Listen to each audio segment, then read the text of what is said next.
This is what we call the road trip conversation. So, I'm She. And I'm Mike. And, yan, mag-i-start kami ng mga ganitong klaseng mga ano namin, posting. Subukan lang namin to. Yeah.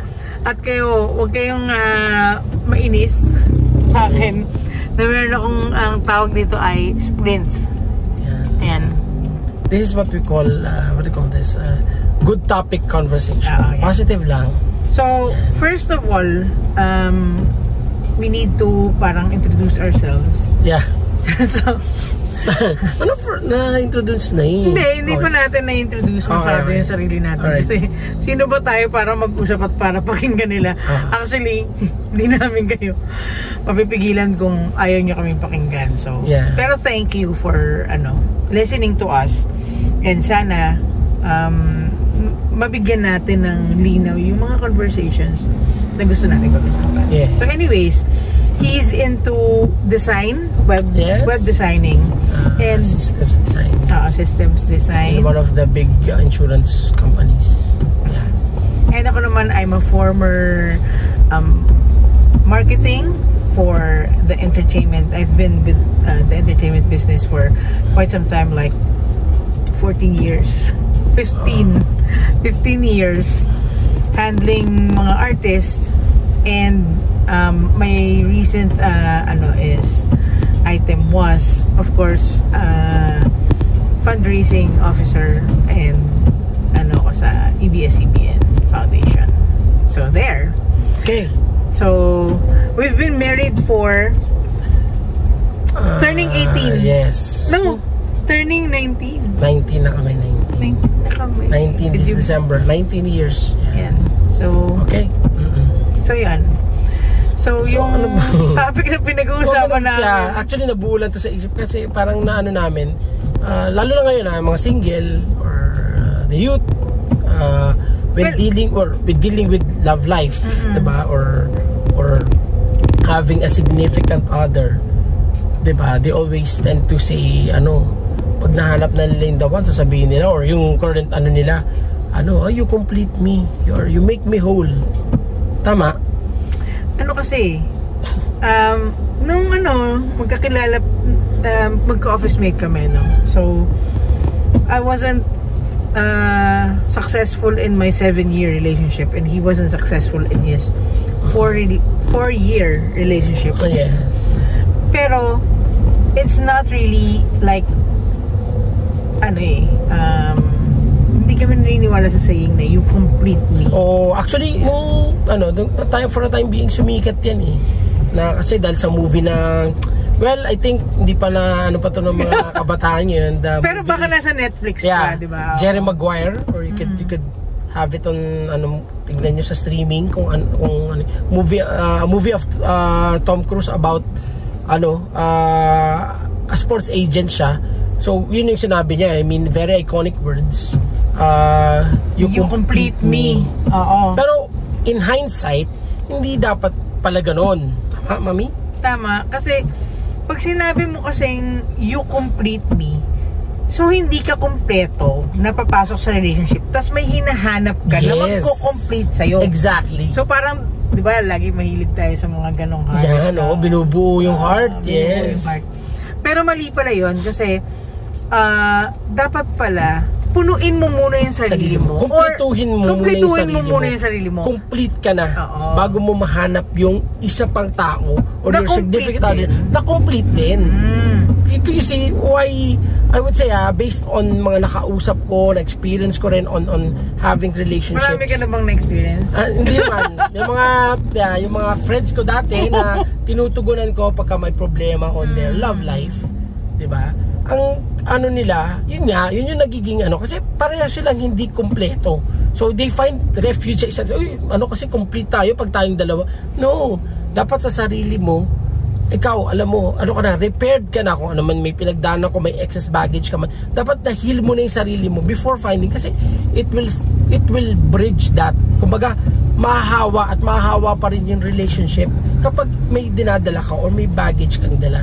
So sana it would be better if you're complete na. I mean, kompleto ka na emotionally, 'di ba?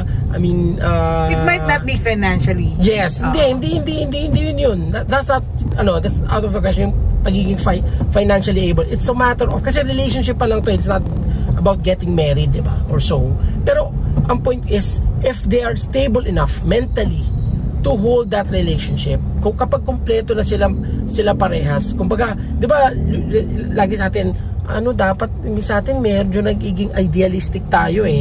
At times sarang isipin mo, dapat meron akong checklist kung dapat gwapo, dapat mayaman, dapat mabait. Pero 'di ba, kung titignan mo may may checklist ka, pero kung titignan mo, hindi ba dapat ikaw din sa sarili mo magkaroon ka ng checklist? Agree. Oo, 'di ba? At saka, it's not a one-way street, tama, mami? Tama. Kasi pag pumasok ka sa relationship, kaya hindi naman ideal na parang siya ang kukumpleto sa akin. Kasi hindi naman sa iniisip natin na maghihiwalay kayo. Pero exactly, it can be a cause for the breakup. A friction. Yeah. Kasi you're always needing that person to fill you up. And paano kung yung person na yun, meron rin siyang, of course, kailangan punuin. Lahat naman tayo may kailangan i-heal, merong kailangan in this world, 'di ba? Hindi naman tayo talaga perfect, and no one is. Pero at least more or less malilesen yung damage or yung impact ng relationship kapag happy yung parehong both parties na papasok sa relationship instead of healing each other back and forth. Kasi mangyayari parang merong needy factor na parang shucks, hindi na naman siya nag-text, or shucks, hindi na naman siya yung mga clingy factors na yan, delikading yan. Yun yung lumalabas. Delicates yan. Yun yung lumalabas kapag hindi ka complete. Kasi lagi kang may need for affirmation, need for may trust issues may trust ayan, issues. Yan ang madalas ang encounter natin. Pag-usapan natin yan next time, yung trust issues. Diba? Pero sa amin, dahil humahaba na rin tong usapan and we need to keep it at a minimum rin, siguro ang ideal for yung mga singles, gusto namin share sa inyo, no? We didn't really get into a relationship because we are perfect. We are not. Okay? Pero we are on the verge of filling ourselves with the things that we need. Hindi material to, okay? Like healing. Okay? Kung hindi mo kayang parang lumakad on your own, medyo nakakatakot yun. Parang lagi kang kailangan mo ng tao para lang makalakad ka, or para pumunta ka sa isang lugar. Kasi ako very independent minded. I'm sorry, hindi ako clingy. And hindi rin siya clingy. Yun ang nagustuhan ko sa kanya. We don't check on each other because it's a responsibility, na parang kumain ka na ba, naligo ka na ba, or something. Hindi, wala kaming ganon. It's just that, hey, namiss kita, kwentuhan tayo, or uy, may time ka. It was actually parang we just fell right into place nung time na yun, and we were like parang 28 at that time.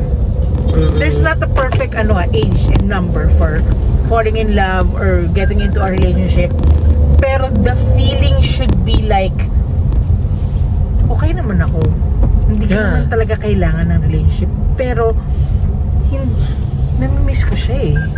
Mas masaya ako kapag kasama ko siya, di ba? Or hindi you complete me eh. It's actually you complement me. Yan. You should, it's a big difference, no? Pero parehong C-O-M, but it has a very different meaning. Complement and complete. So basically, mas maganda yung, I would prefer compliment, kasi if you compliment each other, you help each other out. You are parang basically a building block of each other to para kayo maging whole, right? It's more of a tulungan, a symbiosis or symbiotic process. Yan. Sa give and take. Pinasukan na tayo ng symbiotic. Diba? And dahil dyan, kailangan namin i-end at some point itong conversation na to. Talaga ba? Bilis naman. We're trying to just keep it at a minimum of 10 minutes. So maybe next time, kung meron kayong mga topics na gusto naming, gusto ninyong let's talk about it, the chat box will be open there, and you know, you can chat with us. Yun lang. Sana nag-enjoy kayo sa aming first road conversation. Road trip conversations, or road trip convo. Bye! Alright, bye!